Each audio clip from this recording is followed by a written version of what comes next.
Welcome back to the Go AI podcast. We are thrilled to introduce our next guest, Sherry Duffy. Sherry is the Director of Learning of the Digital Transformation Center for the University of Louisville. Sherry, tell us a little bit about yourself. Thank you so much. And that is a mouthful to try to remember, isn't it? At the University of Louisville, no department or program has a very simple name. We have to complicate it.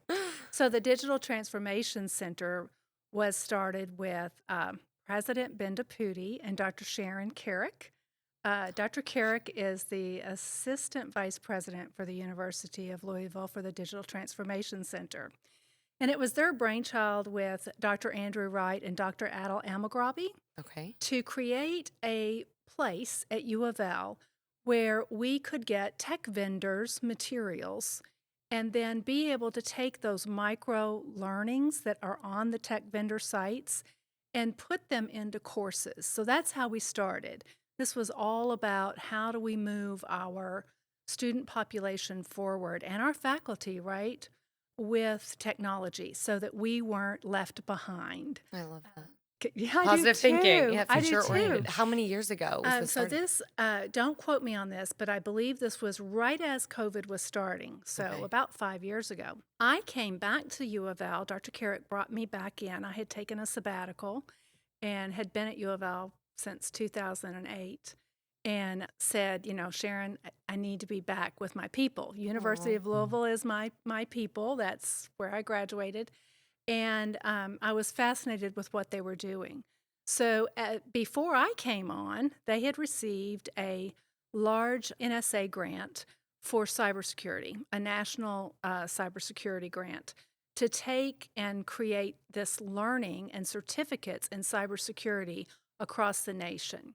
But it wasn't just developed by Dr. Andrew Wright and Dr. Adel Almagrabi and Dr. Sharon Carrick. It was created by cybersecurity experts across the nation at multiple universities. Wow. And they created this comprehensive program that folks can go through online and come out and have this certification in cybersecurity to move forward in their jobs. Wow. And they were specifically targeting military, veterans, first responders, people that were going to be probably moving out at about, 35, 40, and moving into different careers. Sure. And then we also inherited from another department something where we're putting through Sec Plus trainings, multiple. It's called ITCP. Okay. So there again, it's short bursts of online learning that lead to certificates so folks can upskill and reskill. So define short bursts because, to me, again, I'm going to be 37. It was 4-year degree or 2-year. You're mentioning these short bursts where they can kind of get certified and then possibly transition into a different skill or a different just complete industry position. Yeah, so think of us as multi-pronged. Okay. So we're trying to put in technology into courses at U of L. So let's say that you're going to come out with an art history degree at the University of Louisville. When you started as a freshman, 4 years later, what technology you learned is completely obsolete. Yes. So if you are going through and you're not keeping up with your technology skills, you're not marketable in the workplace. Mm-hmm. So, and I'm not picking on art history. I think it's, I have several friends who have art history degrees and they've made an amazing living. But it was just an example of how you can come through. Even if you come out with a marketing degree, if they're not teaching tech skills through there, we can help them put in these short bursts of learning from industry leaders, IBM, Adobe. We have the full Adobe suite at U of L. So that's for internal of U of L. The two programs that I was talking to you about is pretty much external to the university's student body. Okay. This is for the national stage. Yeah. And then we have a local program called Digital Literacy Train the Trainer. If you see your Metro Council person, if you live in Louisville, Kentucky, please make sure you thank them for funding this program. and you'll know why I say that when I finish, and I'll describe it briefly. Oh no, I'm excited. Dive It's in. fun. Yes. It's so much fun. It's the best part of my job. So me and two other trainers, we go out in the community.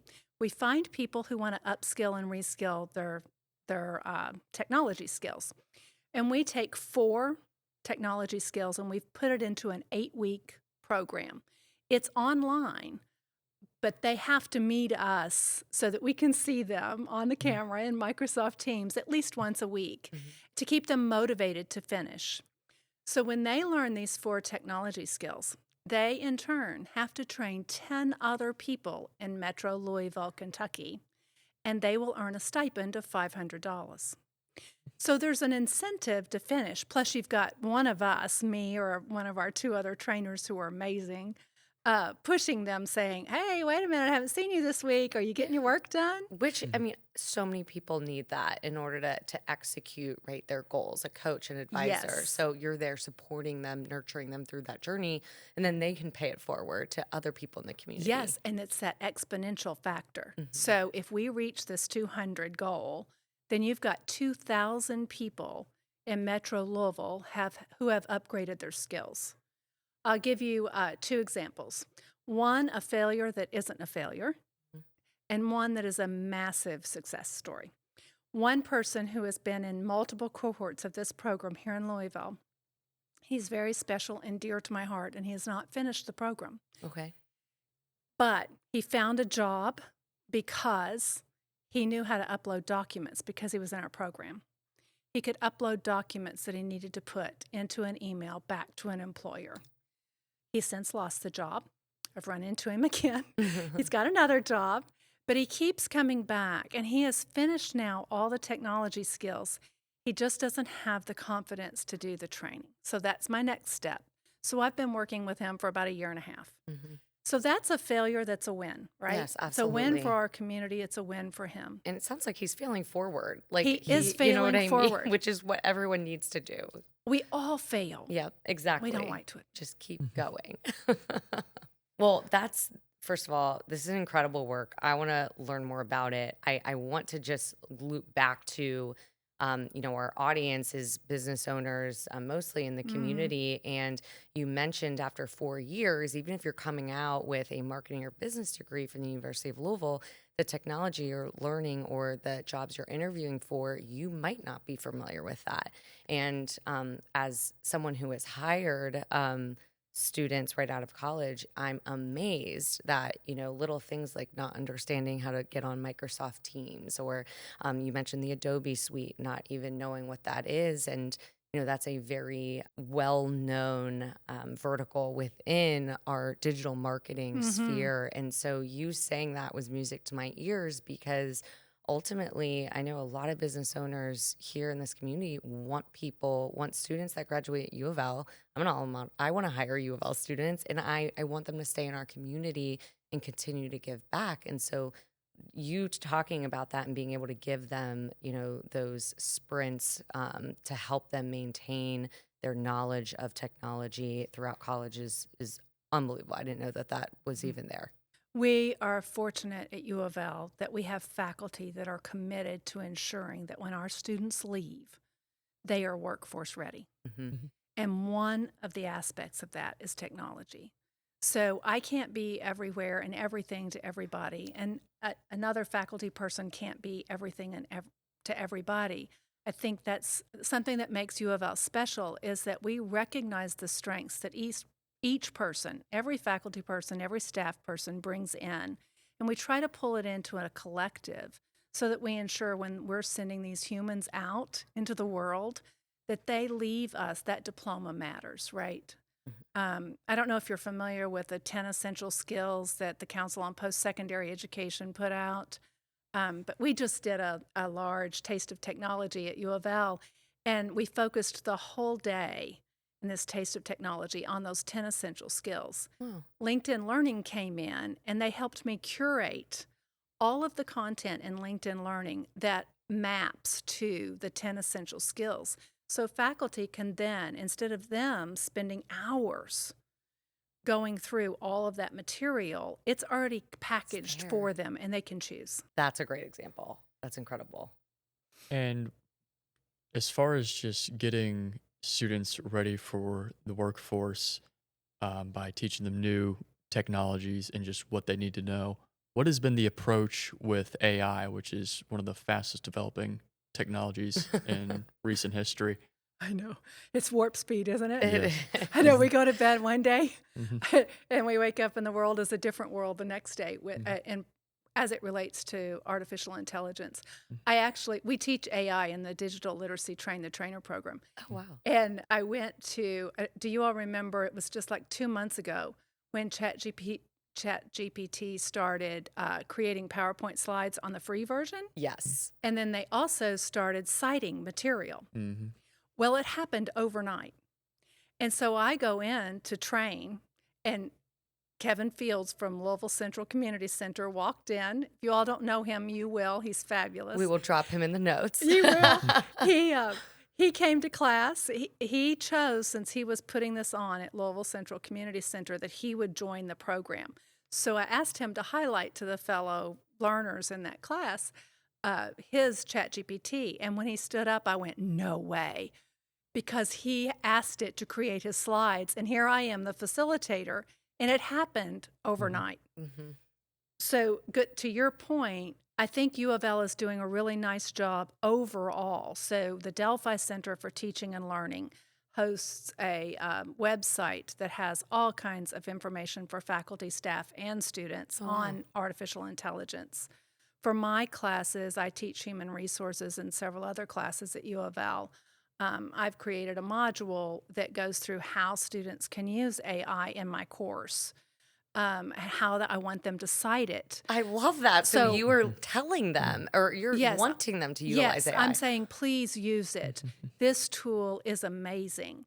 But and I also tell them, I use it enough to know when I'm reading it. Make So, it your own. typically I can tell. Now, I'm not an expert, but I think I'm decent. And most students, they want to do the right thing. Very few of them are trying not to do that.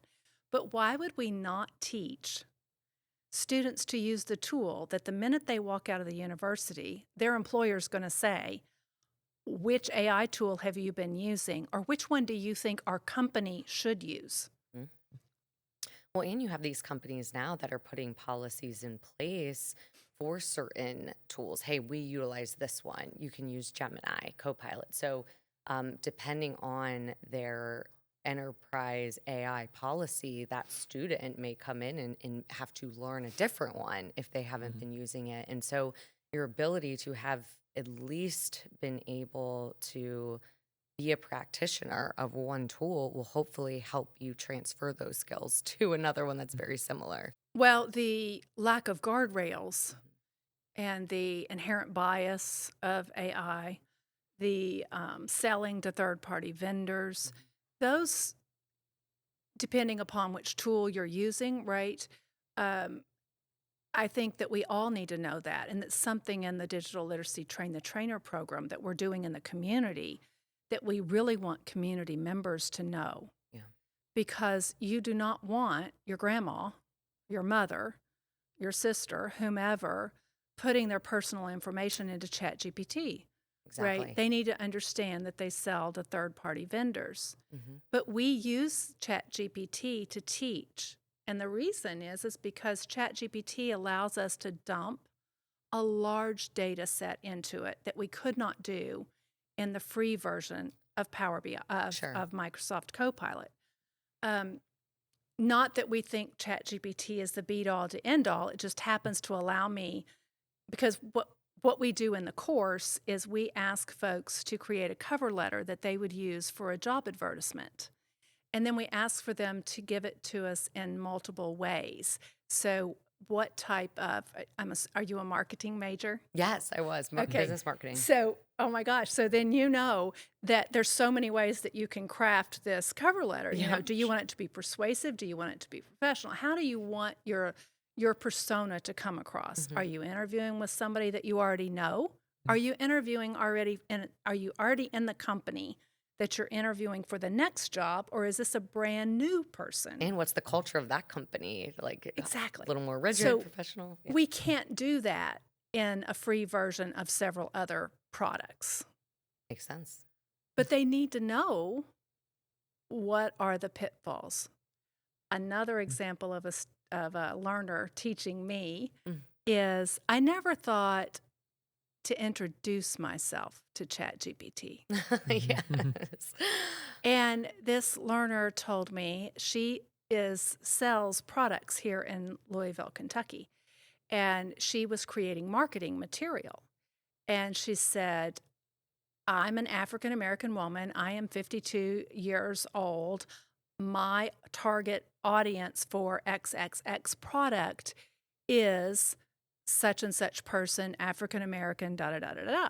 And she went on and then she created it. But she also has a large products for Asian community. Oh, wow. And so she redid it again from that For that standpoint. lens. So she uses the terms Afrocentric when she's talking to ChatGPT. I never would have thought to have done that. That's Mhm. that's Isn't brilliant. that beautiful? That is beautiful. Prompt engineering right there Yeah. is you got to learn, just the more specific you are with your prompts with the AI, the more specific the output will be. And so we actually interviewed someone who's doing a prompt engineering course recently. And so that's a big part for students to learn is, not every single, just because you ask it for something, it's all about how you ask it as much as what you're asking for in terms of getting that result Yeah, from not AI. just students.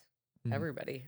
Oh yeah, for anyone working with AI in their job, Yes. prompt engineer. So going back to say it again, it was the train for trainers or It's the Digital Literacy digital literacy. Train the Trainer program. Train the We trainer call it program. DLT3. Okay, DLT3. So is this was this modeled after another university program? When did it start? Tell us a little bit about this because this is fascinating to me that this is the first time I'm hearing about it. We are so excited about it. And this is the brainchild of Dr. Sharon Carrick. Yeah, that's amazing. And, how you uplift and reskill and upskill individuals, and you do it exponentially by having other people train. Okay. Right? That is her model. And if you know her, she's Yes, I've met her. tenacious. She's amazing. Yes, she is tenacious. She is brilliant.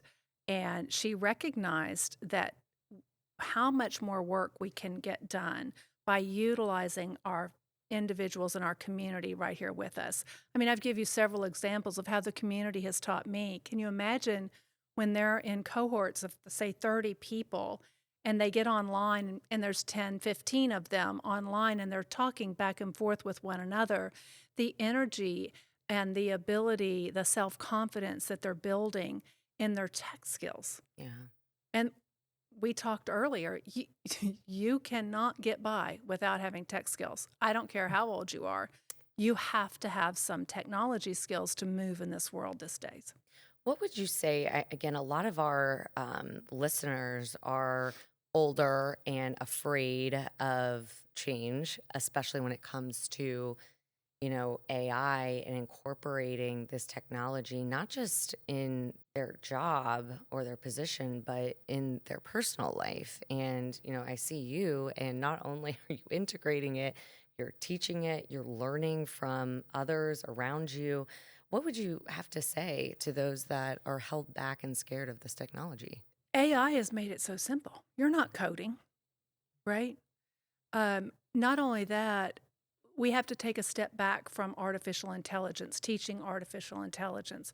We have to understand that we've kind of left a community behind. Mm, So I mentioned earlier that, my husband had a dictaphone and a secretary. So using the computer wasn't second nature to him. My mother goes and uses my chart, tries to use my chart. And then all of our medical world assumes that everybody that comes into an office knows how to work a keyboard, hmm and they know how to they know how to attach documents. We have found Upload in the documents, yep. Digital Literacy Train the Trainer program, the most difficult thing for individuals to do is downloading and uploading documents into an email. Hmm. And we found out that students are coming out of our high schools with Chromebooks, Oh. and they're not accustomed to uploading and downloading documents. That makes so much sense. Yes. And they're not strongly adept at research on the computer. Is what we're seeing in this course that we're Sure. teaching right now. But something as simple as Microsoft Forms or Google Forms. So I told you I was going to tell you a good win-win story with the Digital Literacy Train the Trainer program.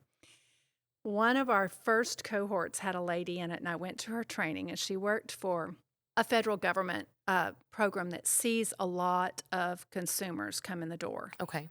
people that really need help. So they're going from agency to sign up for help for different assistance, right? And then they were having them do that on paper. Or the person behind the desk, like this lady, she was typing it in and asking every person that came in the door the same questions. And it's exhausting Sure. from both parties, lest we forget how humiliating it can be when you're asking for assistance to have to say the same thing over and over to somebody who's so tired from hearing the same thing over and over that you can't get to the humanity that you need to get to. Sure. She took Microsoft Forms and created a QR code, and it sits on every one of their desks at this is a local federal office now, and it has changed, completely transformed how that office does business. So now, A free tool, Google for free tool, and these beautiful conversations now can occur between somebody who desperately needs assistance and somebody who desperately wants to give it. I love that. Isn't that a was great such- that was win-win story? beautiful. That was, yes, that is a great story. It's my And favorite it's story. simple. Like it's really, the technology's there and it's not as scary once, you're actually using it. Yes. What are some of the skills that people come to this program for? Like, what are the most common requests to say, like, hey, I need help learning how to do this? AI. AI. All right. AI. That's the number one thing. And then we've recently, like most programs, a lot of it is word of mouth. So now I'm getting a lot of emails that say, what is that program for seniors? What is that tech program for seniors? And I'm like, Okay. I'm a senior. All right. Yeah. I can help you. Okay. Oh my gosh, that's hysterical. So, you had mentioned earlier before we got on the podcast about an example was coal miners in Appalachian and how those jobs, when they were halted, that there was this transition to teach them how to code. Are you doing anything? You mentioned in AI, you don't have to code anymore. So, how are you seeing people utilize these programs to then go and create a new career for themselves? Well, I think that's where the ITCP program comes in, and Okay. we'll make sure that the listeners have access to all of these tools. And these courses aren't free. ITCP is Sec Plus and different types of technology training that would pay a much higher job than, say, a coding job would. Okay. We need to make sure that folks are able to make living wages in the state of Kentucky, the Commonwealth of Kentucky. And so we're hopeful that this cybersecurity program and ITCP will reach across Western and Eastern Kentucky, where we have such a great need for living wage jobs, that they can come out with these certificates. I'm not negating that people need a 4-year degree. I'm a firm believer in higher education. I work for higher education. It is, I love it. It's my lifeblood. Keeps me moving.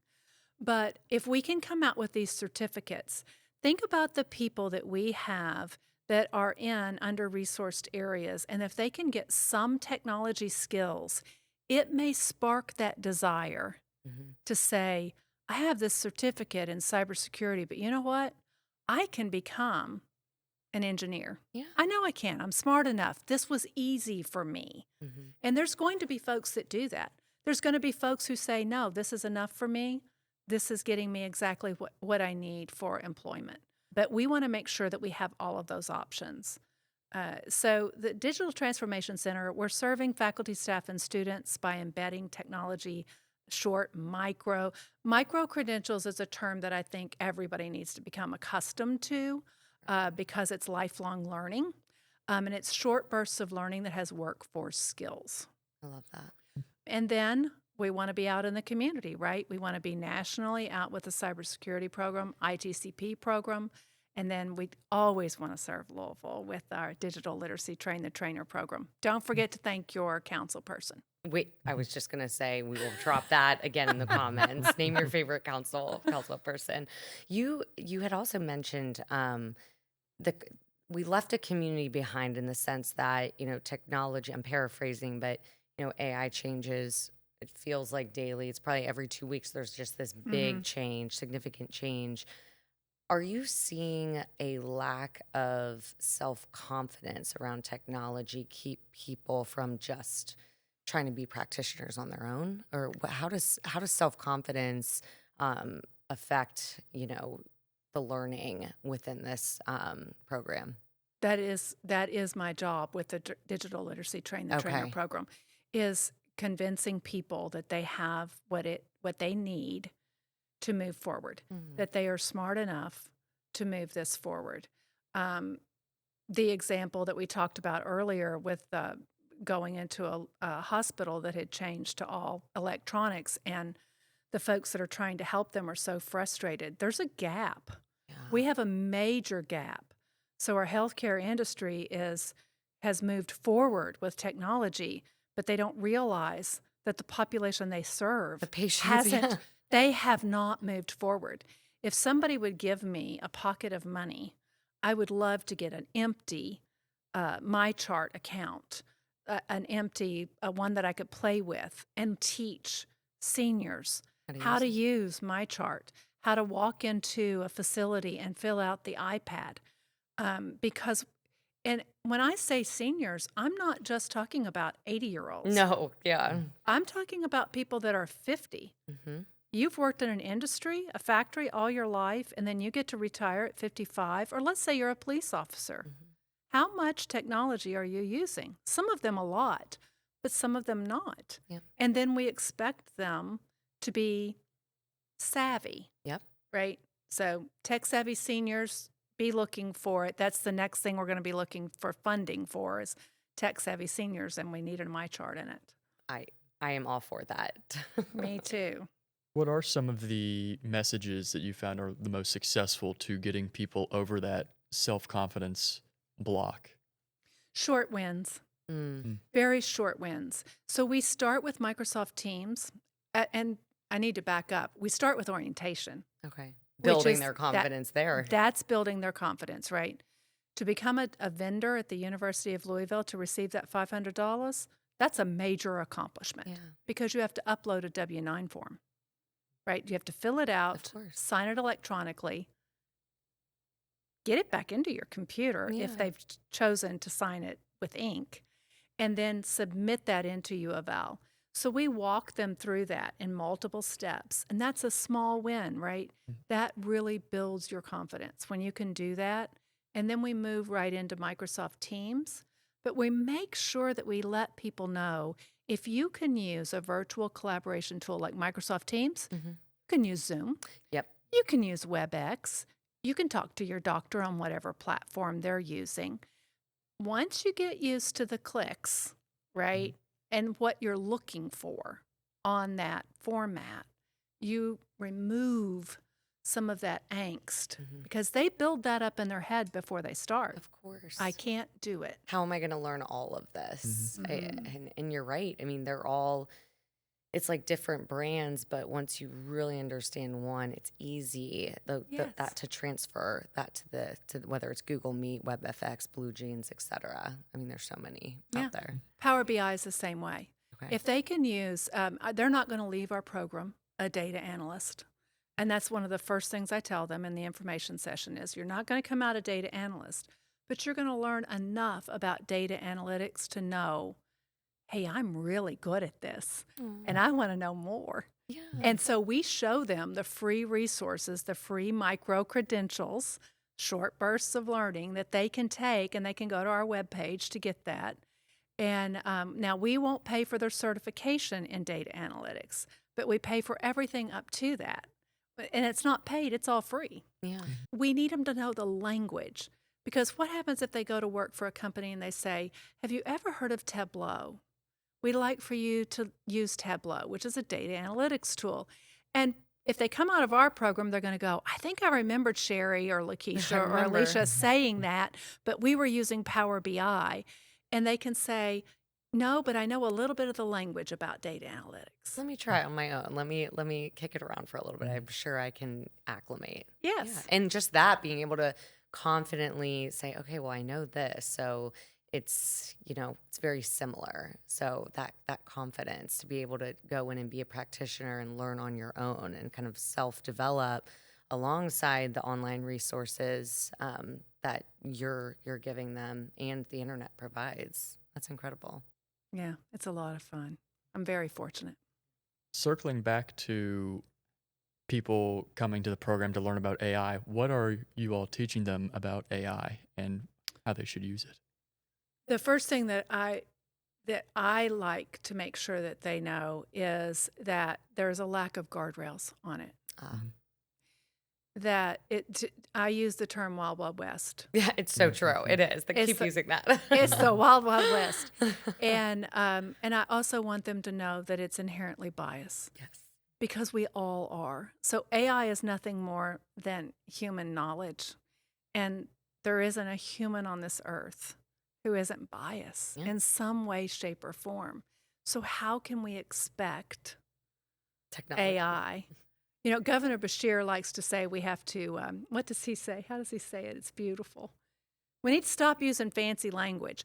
Now, I agree with I don't that. think he says that, but we say AI hallucinates. And I always tell the folks in DLT3, I said, we don't need to use that word. We need to say it lies. It lies. It makes things up. Yeah. Let's use our Kentucky lingo and say it lies. Exactly. It's true. It's true. It Bless makes its things heart. up. So we go over specific instances. I use Barbie.com. If you don't know that, look up the story, not the website. Okay. Do you know that story? No, I'm excited. it's a I'll great go look it up story. though after this. Okay, Yeah. it's a great. No, okay. So China Okay. recently, I don't know, 6 months ago, decided to use AI to create the back of a Barbie doll. Okay. When Barbie the movie came out, Yeah. right? And so it created www.barbie.com. AI created that, put it on the back of the sheet. And if you go to that website, don't go to that website unless you want pornography on your computer. It is a pornography site. Oh my God. So There you go. there It you lied. go. It lies. The other one is the New York airplane that everybody knows, where the gentleman who got hit with the beverage cart, Yeah. and his attorney used That's right. ChatGPT, and it made It up. lied. Yeah, it lied. It made up case law, right? Fake cases.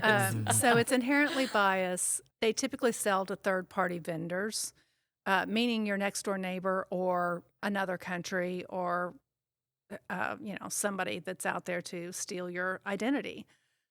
So we need to ensure that folks aren't using it recklessly, but we don't want them afraid of it either. I use it every day. Do you use it every day? Oh, yeah. Every day. Every day I have to use it. I'm not an exceptionally good writer. I'm staccato, right? I'm just like boom, boom. Yeah. And so to be nice in writing, Please be compassionate when responding to this email. I do. I tell it all the time. It's so true. Make me nice. Yes. Yes. No, exactly. Well, Sherry, this has been truly nothing short of enlightening. I feel like I've learned so much from you in the last good. 35 minutes.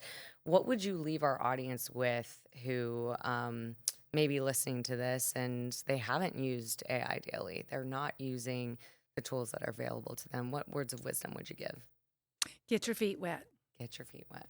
Get your feet wet, but also do your research. There are all kinds of free learning resources about AI. Microsoft has them, Google has them, IBM has them, and they're all free. LinkedIn. LinkedIn Learning has a bunch. If you are in Jefferson County, you can go to a public library and get access to LinkedIn Learning for free. Go and find out more. Educate yourself. It's not going away. It is who we are now. And what we see today is going to be dramatically different next month. And we, as people, need to make sure that we stay relevant in that community. I love that. Sherry, thank you so much for being a guest on the podcast. We will drop all of the links to the courses and the curriculum that Sherry shared today. Thank you for being our guest. Thanks for coming on. Thank you guys for having me. Yep.